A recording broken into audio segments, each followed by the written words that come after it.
Yu-Gi-Oh! Is a game that, although was originally serialized in 1996 as a horror manga based around various games, eventually spun off to create one of the longest lasting and most popular manga, anime, and trading card games of all time.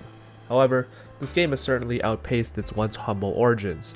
For what originated as kids gathered around the concrete, ready to illegally summon a blue-eyes white dragon they stole from their younger brother, evolved into players performing intricate combos at tournaments with thousands of people, with a prize card Minerva that they stole from the literal factory.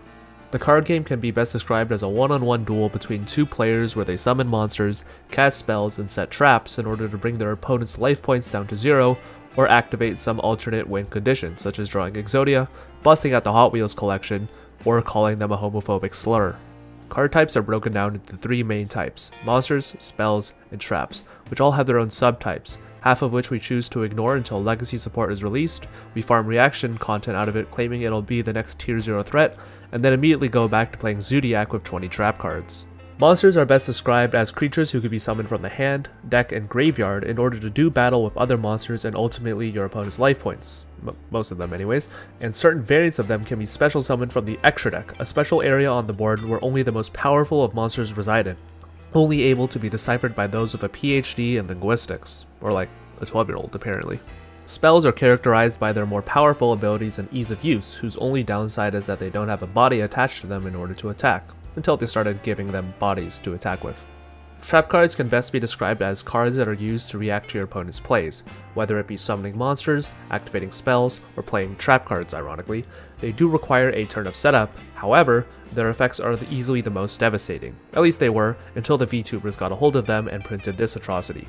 Players are able to compete with each other on a competitive level at local events, whenever we're allowed to have those again, on digital simulators such as the recently released Master Duel, who stole its entire monetization model from Genshin Impact, and at Yu-Gi-Oh! Championship Series, or YCSs, tournaments reaching to thousands in attendance and was dominated by the same 4 names until a literal millionaire decided he was going to normal summon Marionetter and set 4.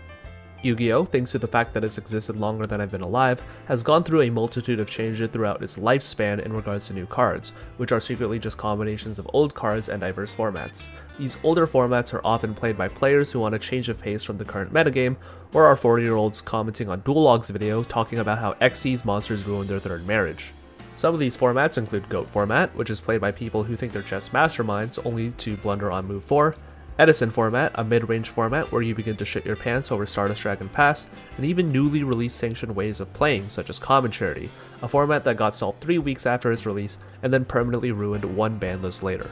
If you want to get into the Yu-Gi-Oh! Community, you're more than welcome to join many of the various Yu-Gi-Oh! Content creator Discord servers, or even r/Yu-Gi-Oh!, an exclusive forum where over 200,000 YCS winning players make each other worse.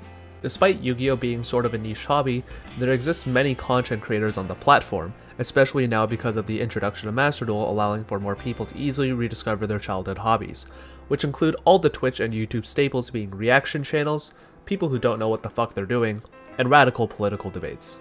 So yeah, just basically all Hassan derivatives. Shoutouts if you want to collab though. Like actually though.